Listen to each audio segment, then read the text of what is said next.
Hello and welcome back to the Odds Now YouTube channel. Well, less than 2 weeks after the PDC World Championship final concluded and Luke Littler was crowned the new world champion, the Nuke is over in Bahrain to kick off the 2025 season with the first ever PDC title defence of his young fledgling career. He picked up this trophy, his first PDC senior title 12 months ago, and he's back in the Gulf State to try and do so again. It's a little bit of a novelty event, this, isn't it, on the World Series? Just the 16 players taking part, 8 of the best in the PDC who have been invited, and they are joined by 8 Asian players who have been hand-selected by the PDC. It's a very simple knockout format, starting with 2 rounds of best of 11 legs and then increasing for the semis and the final. The tournament is played across Thursday the 16th and Friday the 17th of January. And for UK viewers, these games today will kick off at 5 p.m. and run through into the evening, and same applies to tomorrow. So we have 8 first round games tonight to look forward to, and then the second round, semis and final will all take place back-to-back tomorrow evening. And it's a quick-fire return to PDC darts action. A welcome return, a little bit of a novelty tournament, but there may be a little bit of value in there to be unearthed as well. So I thought we would take a very quick look at it here on the channel. Now, I'm going to bring this up on the screen here so you can see exactly what's what. As I say, just the 16 entrants, all of the PDC seeds, if you will, are taking on Asian qualifiers. Let's look at this with a match-by-match breakdown to start things off then. Luke Humphries takes on Abdullah Saeed. He comes in as the number 1 seed, Humphries, due to his world ranking, even though Littler has since taken his world title off him. He'd be a very strong favourite to beat Saeed, obviously, who he played last year in this event, funnily enough, and beat 6-0, where he was 6 out of 6 on the outer ring. So, interesting one there. Nathan Aspinall takes on Zong, and the winner of that will probably face Humphries in the quarter-final. A little bit more on that in a minute. Stephen Bunting, who had an excellent run to the World Championship semi-finals and is back in the Premier League. He takes on Nitin Kumar, who we saw give Martin Lukeman a little bit of a scare at the World Championship, the Indian qualifier, but ultimately lost 3-1. Chris Dobey takes on the other Bahraini representative, Bassem Mahmood, probably Bahrain's best player, well, undoubtedly, I think, on the numbers, but still someone who lost his first round game 6-0 on his previous entry in this tournament 2 years ago. So a big golfing class there, you would think. Luke Littler, the world champion, he starts against the enigmatic Lawrence Ilagan, someone who I'm sure everybody enjoys watching and seeing involved. Gerwin Price had a great world championship. He takes on Lockie Lee, who got himself a win at Ali Pali on debut when he dumped out Chris Landman. So he'll be excited by this opportunity, I'm sure, the Hong Kong player. Rob Cross takes on Paulo Nebrida, who enjoyed a dream run to the last 16 of the World Championship, effectively bowed out to Jeffrey de Graaf, but not after he'd caused a hell of a ruckus and beating Ross Smith, notably, on that run to the last 16. So he's a very, very capable player indeed, the Filipino. And Peter Wright takes on Alexis Toilo. Be interested to see which Peter Wright turns up. Brilliant against Luke Humphries at the World Championship, of course, but then quite disappointing in exiting against Stephen Bunting. Toilo, well, he got himself a win on the Ali Pali stage as well, didn't he? Quite a slow, methodical player. Might not be the best game to watch that, but possible upset there. It's one of the tighter price games in the match betting for sure. Well, firstly, if we look at any potential match bets, I think that Luke Humphries Abdullah Saeed match, I have to be having a little flutter on a repeat of last year's 6-0 scoreline. Currently available, best price of 21-10 with Ladbrokes. And I think that we can quite comfortably have a wager at that price, because Saeed last year averaged in the high 60s. And we do have this consistent theme with the Bahraini entrants, where this will be the third holding of this particular tournament. We've had 4 matches with Bahraini entrants, and 3 of them have finished 6-0. The other finished 6-1. You may remember the 6-1 when Abdul Nasser Yusuf nicked a leg off Michael Smith in quite hilarious fashion. But if we're being plain and honest, there is a serious gulf between Bahraini's best dart players and the PDC's best darts players. So I think you can always be wagering the 6-0 in these kind of matchups and feel like you have a genuine chance, particularly with Humphries against Saeed. Like I say, Humphries, he's coming in fresh off the back of a painful World Championship exit to Peter Wright. I'm sure he's been relishing the chance to get back on the board and start his year off strongly. Saeed could well have some scar tissue from last year against Humphries, where he just didn't even get a dart at double. Humphries, I think there was only 2 legs where Saeed managed to get his score below 100. So it really was a man against boy kind of performance. And I think a 21-10, well worth taking a chance that Humphries can scrub him once again. And just continuing that theme, I am also going to chance Chris Dobey to beat Bassan Mahmood 6-0. Now, this one, 17-5, is clearly slightly. Mahmood is Bahrain's best player by a distance, I would say. He lost 6-0 to Johnny Clayton a couple of years ago when he played in this tournament, but he did average around 80, which is a very respectable showing in this kind of event from an international qualifier. You know, no disgrace there, low 80s. Clayton was ruthless on the day. Mahmood missed several darts at double in that match, so he did have his chances. So I think, you know, at 17-5, it's factored in that Mahmood will be able to live with Dobey at times in this game. But ultimately, like I say, a big gulf between Bahraini darts and the top of the PDC.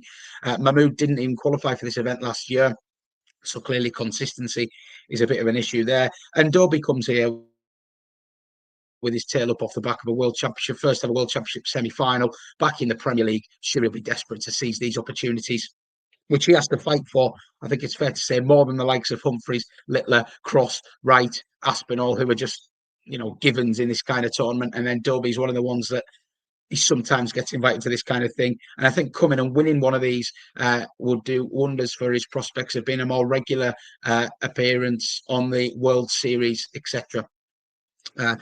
The only other match that interests me in terms of a bet is Nathan Aspinall taking on Zhao Chen Zong.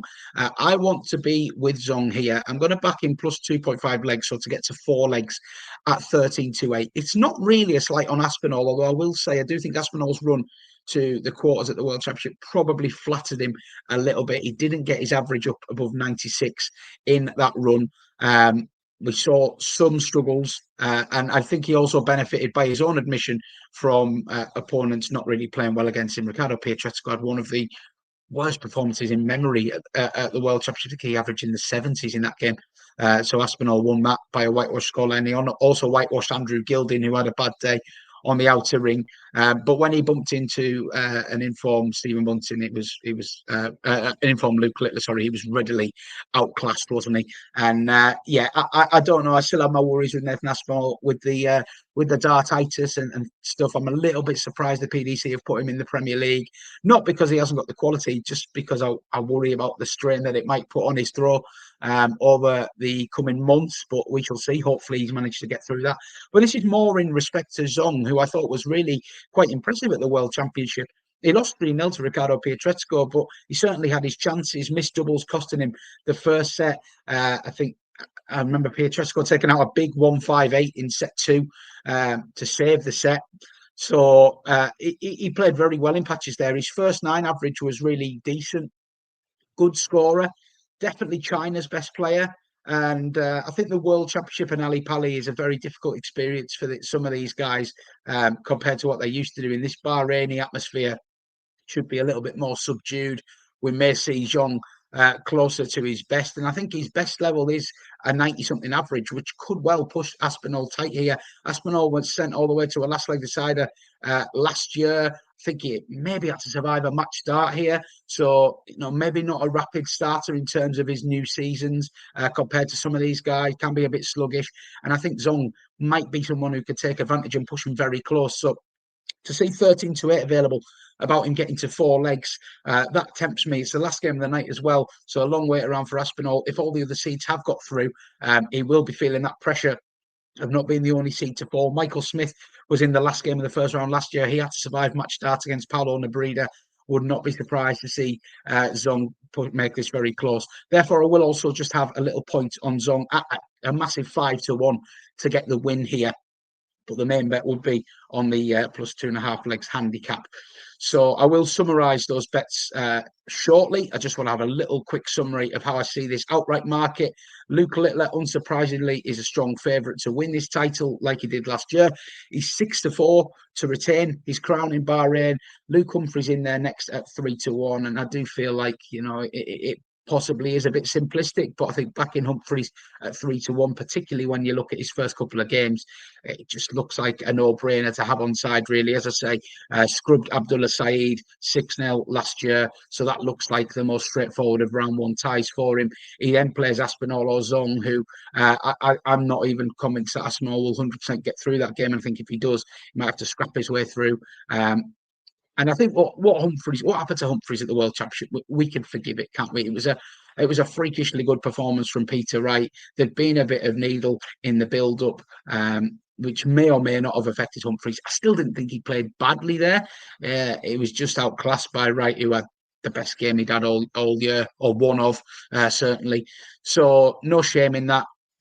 I think that it's hard to see a world where Humphries isn't in the semi-final of this event, where he will be a favourite against probably one of Bunting or Dobey, and then you go from there, don't you? Really, but yeah, I think backing Humphries at 3-1 to win this, you've got a very, very strong chance that you have a man in the final there.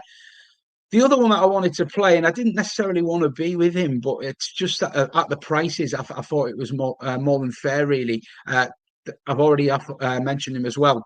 Chris Dobey, 14-1. Now, I do find myself backing Dobey quite often with success at the World Championship. Backed him to win the quarter, 11-2. And we had him each way at 40-1 in the outrights, which obviously didn't quite cop, but was very layable when he played Van Gerwen in the semi-final.